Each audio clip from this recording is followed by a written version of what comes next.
Close to Home, a personal look at the opioid epidemic in Iowa.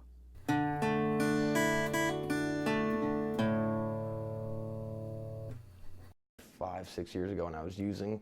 The night my dad found me overdosed. Well, overdosed, but I've overdosed twice, I guess. Once I really was dead. In the time with my dad, I made it through it, but I'll still call it that because I was out so long and so bad that I fell on my wrist.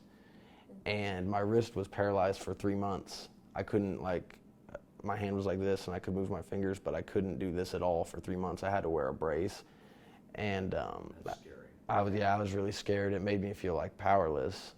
I couldn't hold like a bottle. People had to carry stuff for me, and I like treatment here to actually be clean, like to just use, to just have methadone and be clean from opiates, but still be doing like meth and stuff, which is what I was doing. I liked that because it was just like in and out. It wasn't real personable. Like they weren't really checking to see how I was doing. It was kind of like I could just come in, pay my money, get my dose and leave, and I could go do whatever I wanted.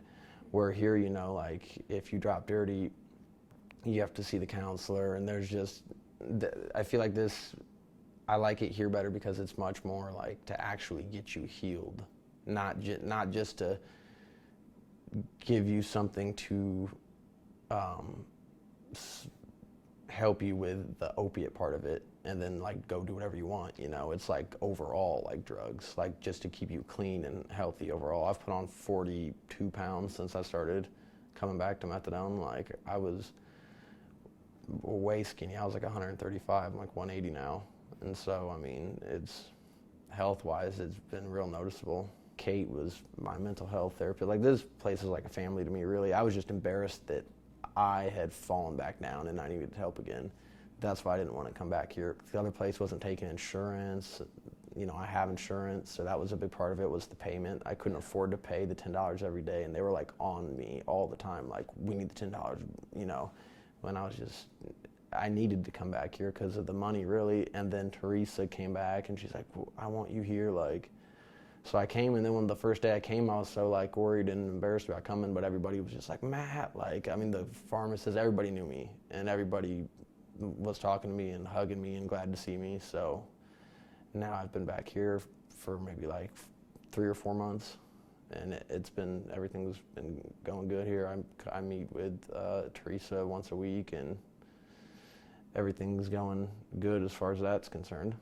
I want to be a drug counselor now. You know, I've worked a ton of jobs in between these last few years, a lot of construction type jobs and jobs that just, I was always smart and book smart and articulate. Like it's not meant for me really. Like I've done them, it's hard, it was really hard for me to learn the hands-on trade jobs. Like it didn't come natural to me. And the more I talked to Teresa and Ellie and stuff, like I just started realizing, like, number one, I don't want to be on a rat race for money my whole life.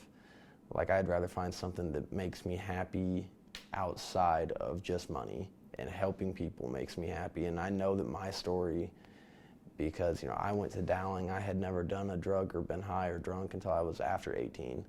So like, and I've lost so many people, like 2 of my best friends that I grew up with, they died, and then I've got just a whole huge group. I know 30 plus people that have died in the last 8 years. I mean, the awareness and like just the world is changing, and it's affecting, like I said, those 2 friends I mentioned that died, they're from well-to-do families, you know, the money, like we all went to Dowling together.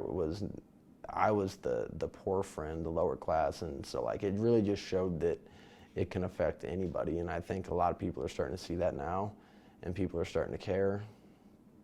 And it's opening up, it's a growing problem, and so they're going to need more counselors. And I think it's better, not that people can't be a good counselor that haven't lived it, but if you have lived it and can conquer it and then be a counselor, I think that you're the most well equipped.